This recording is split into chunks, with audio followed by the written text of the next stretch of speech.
करुणाकरन्तम् श्रीरामचन्द्रं शरणं प्रपद्ये।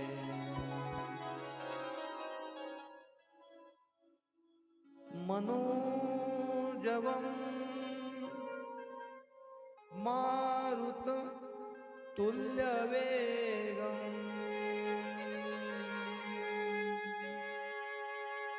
जितेन्द्रियं बुद्धिमतां वरिष्ठं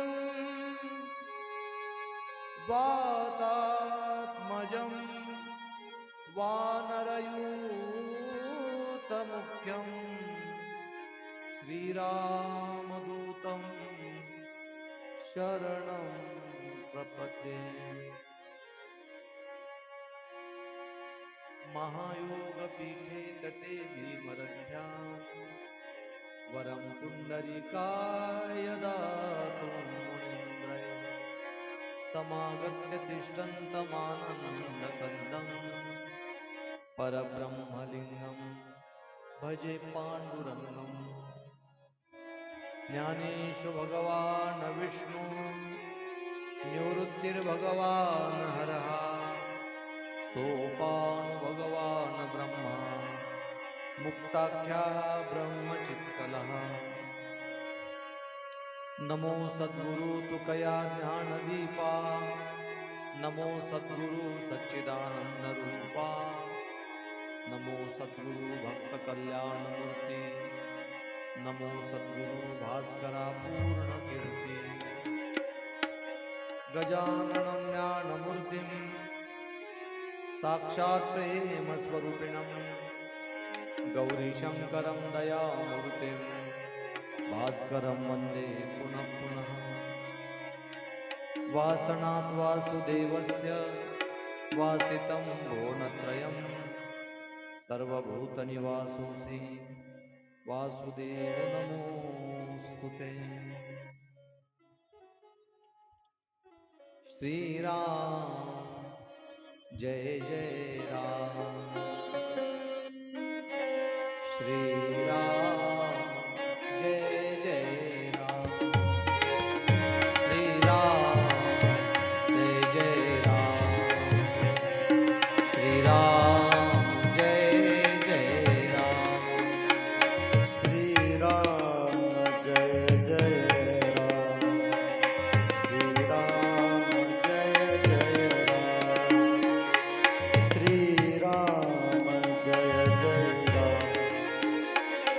श्री राम जय जय राम श्री राम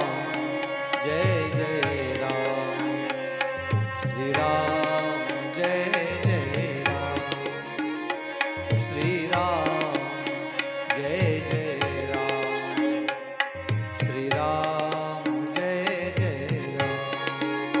राम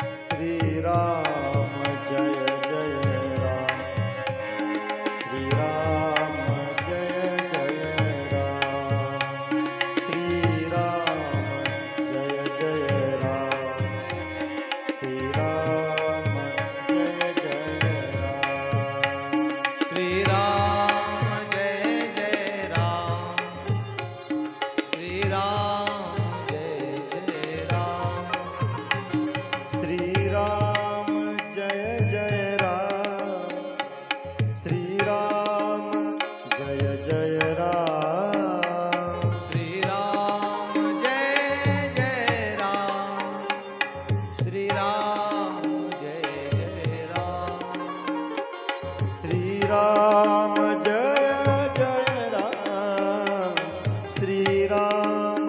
जय जय राम श्री राम जय जय राम श्री राम जय जय राम श्री राम जय जय राम श्री राम जय जय राम श्री राम जय जय राम श्री राम जय जय राम जय जय राम श्री राम जय जय राम श्री राम जय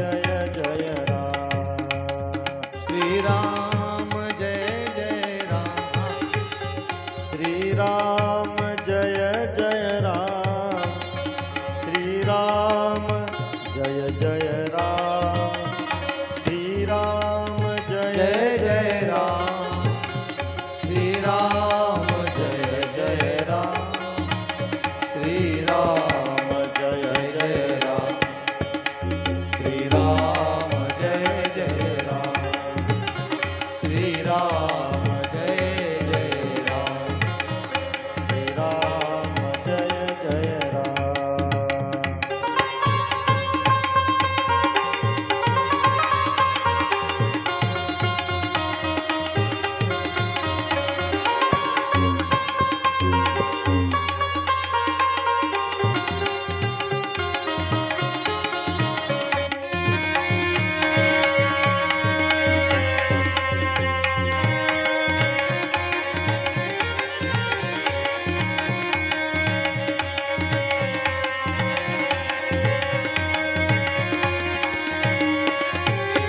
श्री राम जय जय राम, श्री राम जय जय राम, राम जय जय राम, श्री राम जय जय राम, श्री राम जय जय राम, श्री राम जय जय राम, श्री राम जय जय राम, श्री राम जय जय राम,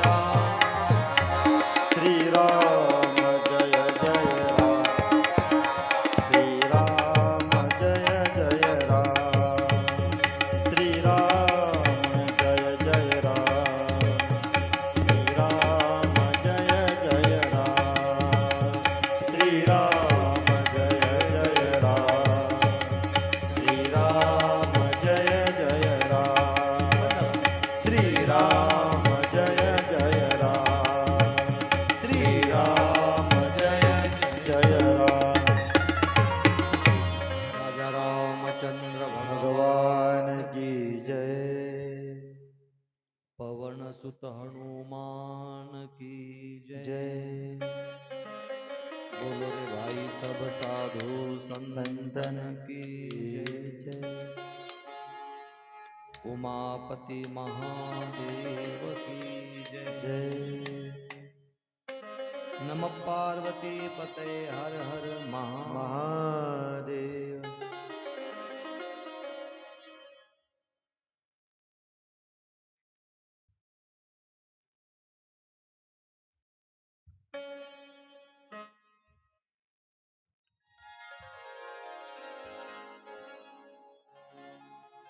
चालू करू.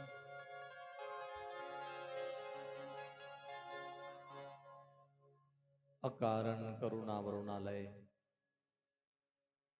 भक्तवांछा कल्पतरू सच्चिदानंद स्वरूप भगवान रामचंद्र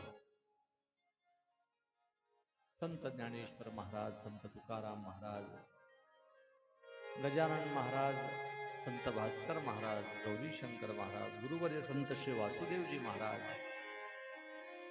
हनुमंतराय यांच्या चरणी साष्टांग दंडवत प्रणाम.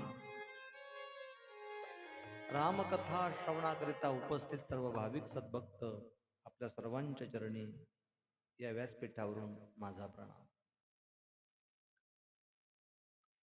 आपण सर्व रामकथा या ठिकाणी श्रवण करत आहात. रामकथेचा विचार करत असताना आपण काल विचार केलात, रामप्रभूंचं चरित्र आचरणीय आहे. रामकथा श्रवण केल्यानंतर मानवी जीवन कसं जगावं याचं ज्ञान मानवाला प्राप्त होते. मनुष्याला मानव बनवणारी कथा म्हणजे रामकथा आहे. आपल्या जीवनात प्रत्येक क्षेत्रातलं आदर्श, प्रत्येक संबंधातला आदर्श प्रस्थापित करणारी कथा म्हणजे रामकथा आहे. रामकथा आपलं जीवन दर्शन आहे. आणि आपल्या जीवनातली व्यथा नष्ट करून आपलं जीवन कृतकृत्य करणारी कथा म्हणजे रामकथा आहे. सुख शांती समाधान प्राप्त करून देणारी कथा म्हणजे रामकथा आहे. सज्जनो,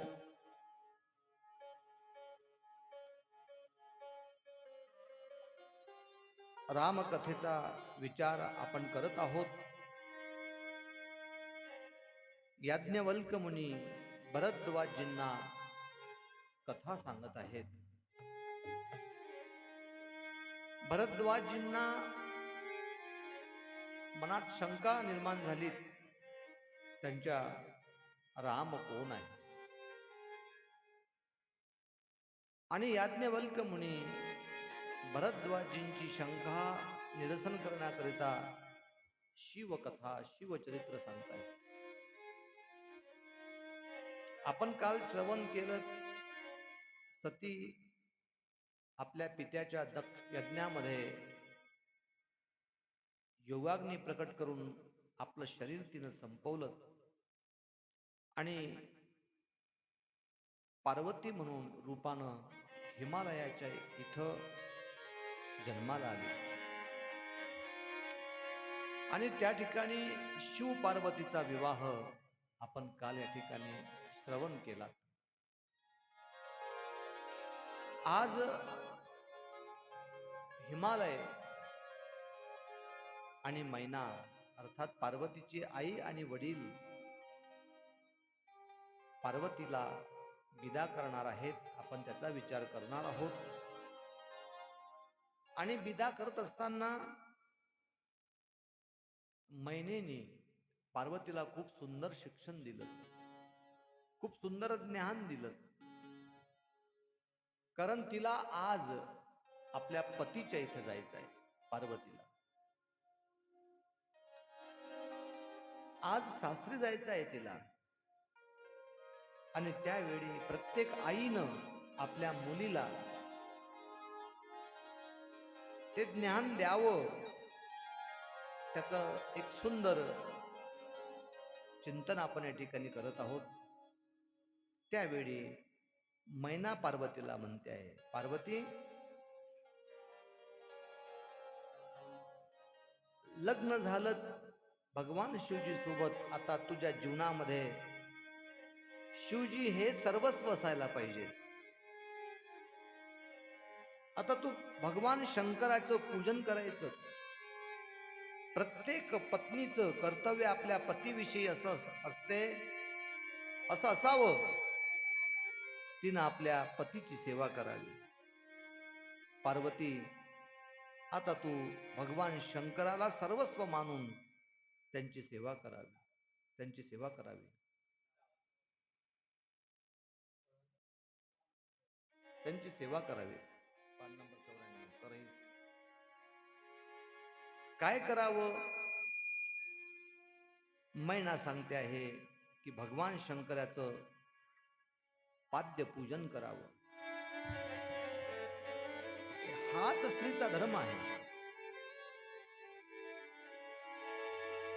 करही सदा शंकर पद पूजा. बोला.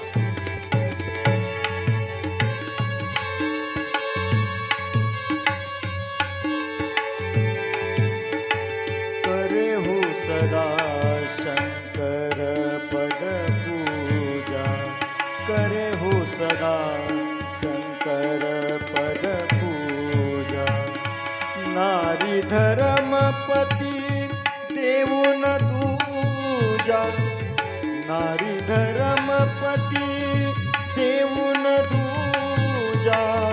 नारी धर्मपती देऊन दूजा. करे हो सदा शंकर पद पूजा. करे हो सदा शंकर पद पूजा. करहु सदा शंकर पद पूजा. वचन कहत भरे लोचन भारी. वचन कहे दया लोचन भारी. वचन कहत भरे लोचन भारी, बहुरी लाई उर लीनी कुमारी, बहुरी लाई विधि कुमारी, कत विधि सूरजी नारी जगमाही, कत विधि सूरजी नारी जगमाही, पराधीन सपने ही सुख नाही, पराधीन सपने हूँ सुख नाही, पराधीन सपने हूँ सुख नाही, करहु सदा शंकर पद पूजा, करहु सदा शंकर पद पूजा, करहु सदा शंकर पद पूजा। राजा रामचंद्र भगवान की जय. जय. मैना रडू लागली. हिमालय रडत आहेत. आज पार्वतीला विदा करायचं आहे. आणि त्यावेळी मैना पार्वतीला सांगते, बेटा करहु सदा शंकर पद पूजा, नारी धर्मपती देव न दूजा. स्त्रियांचा धर्म या ठिकाणी पार्वतीला मैना सांगते आहे. लग्न झाल्यानंतर त्या स्त्रीनं आपल्या पतीची सेवा करावी, पतीची सेवा करावी. पतींच्या म्हणण्याप्रमाणे तिनं वागावं. पतीची आमता अनुसरोणी पतिव्रता, अनायासे आत्महिता भेटेची पै. त्याचं फळ ज्ञानेश्वर महाराज सांगतात, जी स्त्री आपल्या पतीच्या मतानुसार वागते तिला अनायास तिचं आत्महित होते. आणि मैना सुद्धा पार्वतीला तेच सांगते, पतीची सेवा कर बाई. आजपासून तुझा पती तुझा देव आहे, देव आहे. आणि स्त्रियांचं असं असते सज्जन हो, स्त्रियांनी ज्यावेळेस लहान असतात ना, मुलीच्या वयात असतात, त्यावेळेस त्या मुलीनं आपल्या पित्याच्या धाकात राहावं. कोणाच्या? पित्याच्या. लग्न झाल्यानंतर स्त्रियांनी नवऱ्याच्या धाकात राहावं, नवऱ्याला धाकात नाही ठेवावं. बरोबर का चूक? बरोबर. नवऱ्याच्या धाकात राहावं. आणि मुलं मोठी झाल्यानंतर मुलांच्या धाकात राहावं, असं शास्त्र आहे. बरं, माझ्या जवळचं सार मंदिर आलो मी. स्त्रियांना स्वातंत्र्य नाही. रामायण सांगते स्त्रियांना स्वातंत्र्य नाही. कत विधी नारी जगमाही, पराधीन सपने हु सुख नाही. स्त्रियांचं जीवन असंच आहे. स्त्रियांना स्वप्नातही, अर्थात त्यांना पराधीन राहावं लागते. रामायण सांगते स्वप्नातही सुख त्यांना त्याविषयी नाही. स्वतंत्र स्त्रियांनी राहू नये, राहू नये. नारी जीवन हाय तुम्हारी कहानी, आंचल में है दूध नैनों में पाणी. स्त्रियांचं असंच आहे सज्जन. आज अलीकडे आपल्याला स्त्रिया स्वातंत्र्य दिसते आहे, आज दिसतंय आपल्याला. पण शास्त्र सांगते स्वतंत्र स्त्रियांनी राहू नये. मुस्लिमांच्या स्त्रिया पहा तुम्ही, मुस्लिमांच्या स्त्रियांना केवळ पारतंत्रच आहे. आणि म्हणून त्यांच्या मुली पळून जात नाहीत. हे लक्षात घ्या. काय दुर्दैव आहे हे आपलं. लग्न झालेल्या बाया पळून चालल्या. काय म्हणावं. 2-2 लेकराच्या आया पळून चालल्या. असे कित्येक उदाहरण घडलेत. कुठं चाललो आपण. आपली संस्कृती काय, आपले संस्कार काय, आपलं वेद काय सांगते, शास्त्र काय सांगतात, पुराण काय सांगते, रामायण काय सांगते. ते म्हणते त्याला सांगून द्या काय करायचं सांगायचं सांगू द्या, आम्हाला आमच्या मनाप्रमाणे करू द्या. असं नाही. असं जीवन आज जरी त्या स्त्रियांना आनंद वाटत असेल त्या गोष्टीमध्ये, पण त्याचा परिणाम भयंकर भयंकर आणि भयंकर त्यांना सोसावा लागेल. त्याचं फळ भयंकर आहे. म्हणून रामायण सांगते पराधीन सपने हो सुख नाही. हा चित्र बिघडलेला आहे समाजाचं. आज तरुण मुलगी जीन्स पॅन्ट घालते असं नाही, मुलीची आई सुद्धा जीन्स पॅन्ट घालते. मग तिनं का घालू नये? का घालू नये? आज मुलीची आई फाटके पॅन्ट घालते, तिनं का घालू नये? सज्जनो, शास्त्र सत्य सांगते, सत्य सांगते. आज जीवन काय होत चाललं स्त्रियांचं. मैना आपल्या मुलीला ज्ञान देते आहे, ज्ञान. बेटा, आजपर्यंत तू माहेरी होती, आमच्याकडे होती, पण आता तुला पतीच्या इथं जायचं आहे. शिवजी तुझे पती आहेत आणि एकच करायचं, करहु सदा शंकर पद पूजा. त्यांचं पूजन करायचं. नारी धर्मपती देव न दूजा. आता शिवजी पती झालेत ना, आता परपुरुषाकडे लक्ष त्या ठिकाणी द्यायचं नाही. नाही, मन वचन आणि कर्मानं शिवजींची सेवा करावी. अर्थात पार्वतीसाठी जरी हा उपदेश असेल, पण हा उपदेश प्रत्येक स्त्रियांकरिता आहे, हे ध्यानात ठेवा.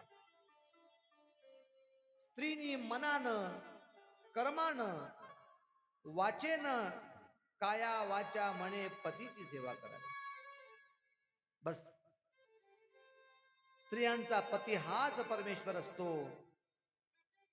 मैनेनी आपल्या मुलीला संस्काराचा खजिना दिला. बेटा, आपलं जीवन गंगेच्या प्रवाहाप्रमाणे आहे. गंगा वाहत असताना किती वळण गंगेला प्राप्त होतात. ती त्या वळणाप्रमाणे फिरत राहते. पण गंगा आपली पवित्रता कधीच गमावत नाही. बरं, कधीच गमावत नाही. त्याचप्रमाणे आपल्या जीवनामध्ये कितीही वळण येऊ द्या, सुख येऊ द्या, दुःख येऊ द्या, ते जीवन जगत असताना आपलं पावित्र्य त्यात गमावू नये स्त्रियांनी. हे शिक्षण आहे पार्वतीला. अर्थात पार्वती तर भगवती आहे, तिला हे शिक्षण देण्याची गरज नाही. पण आजच्या स्त्रियांसाठी, भविष्यातल्या स्त्रियांसाठी हे शिक्षण मैना देते. बरं का?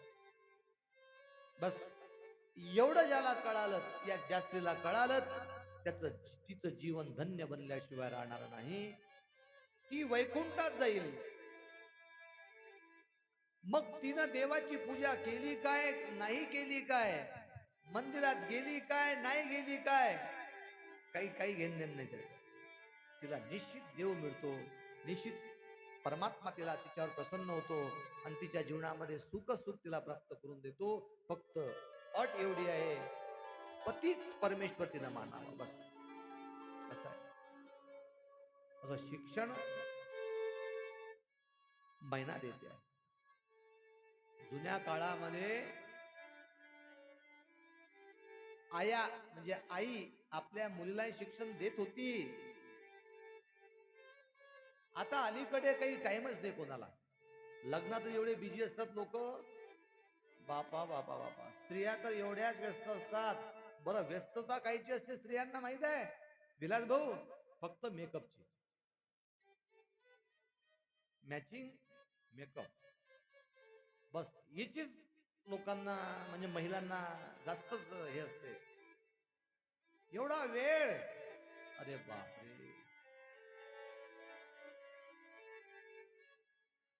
जो बोध आईनं आपल्या मुलीला करायला पाहिजे तो बोध करत नाही, आई सुद्धा करत नाही.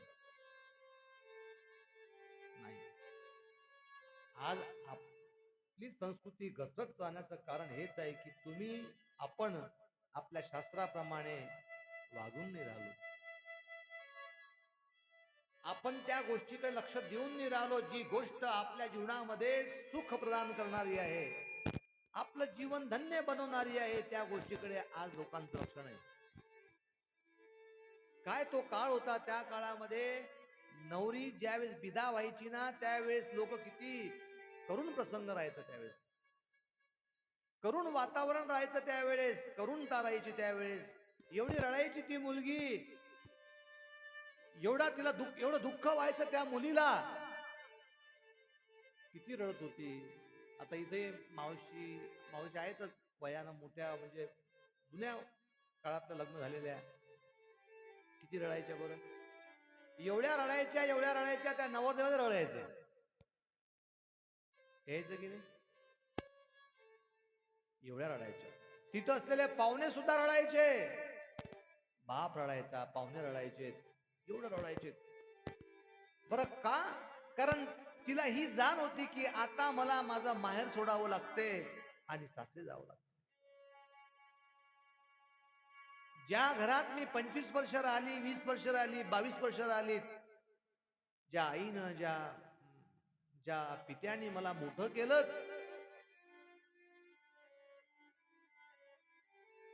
ज्या भावासोबत मी खेळली,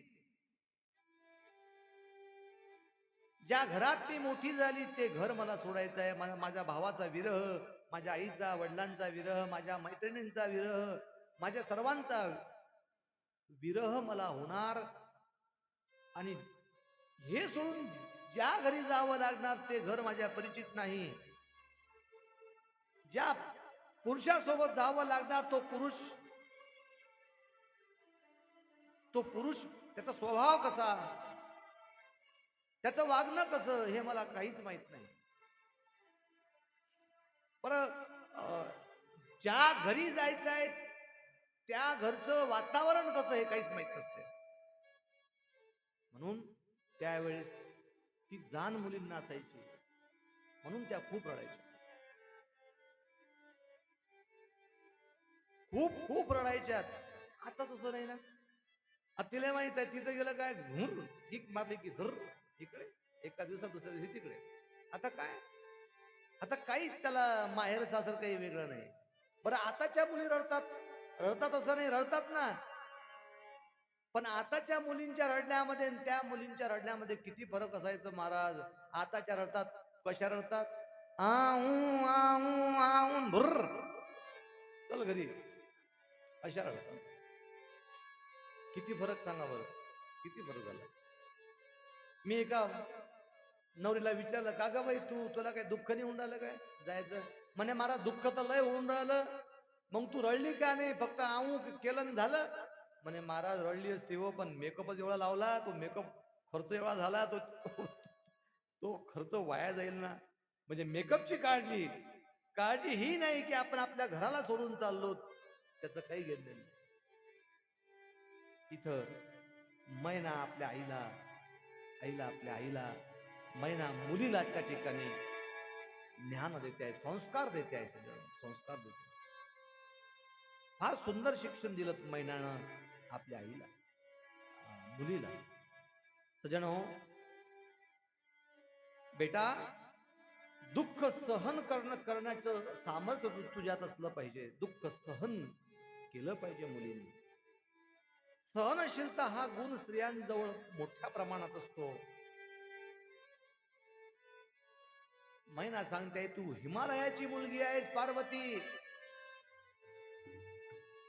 तुझे वडील दृढतेच्या बाबतीत फार कठोर आहेत बरं का. ती दृढता तुझ्यात आली पाहिजे बरं का. आणि असं सुंदर ज्ञान त्या ठिकाणी दिलं.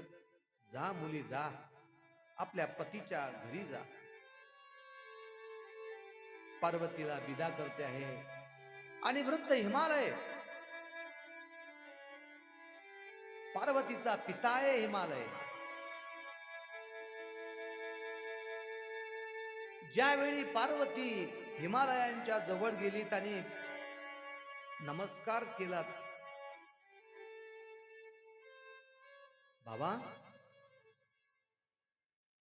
बाबा मी जाते आता, असं म्हटल्यानंतर हिमालयाच्या नेत्रातून अश्रू वाहू लागले.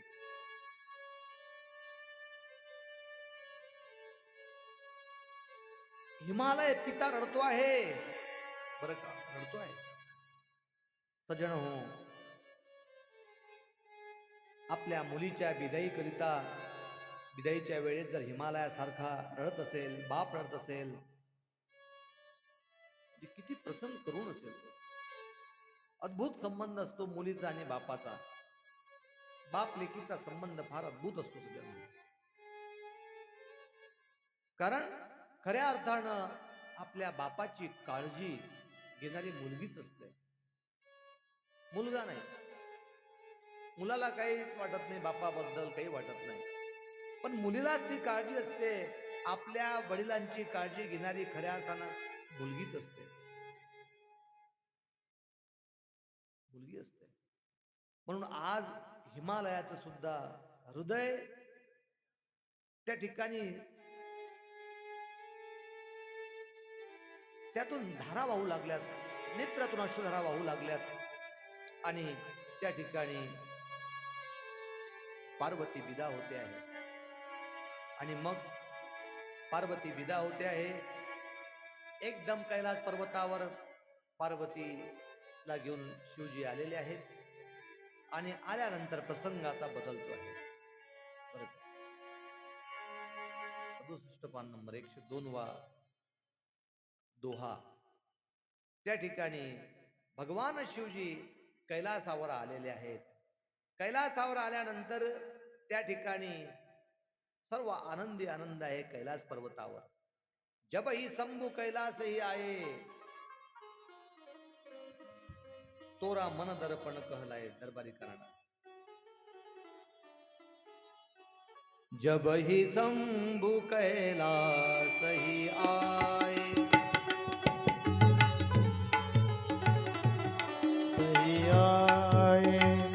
सुर सब निज निज लोक सिधाए. सुर सब निज निज लोक सिधाए. जब ही शंभू कैलास ही आए. जब ही शंभू कैलास ही आए.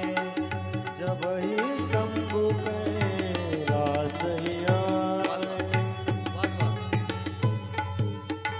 यावेळी भगवान शिवजी कैलास पर्वतावर आलेत. पार्वती सोबत आहे. सुर सब निज निज लोक सिधाए. वराडामध्ये जे पाहुणे म्हणून देव आले होते ते सर्व आपापल्या घरी गेलेत. आणि त्यावेळी जगत मातु पितु शंभू भवानी. मातु पितु शंभु भवानी. जगत मातु पितु शंभू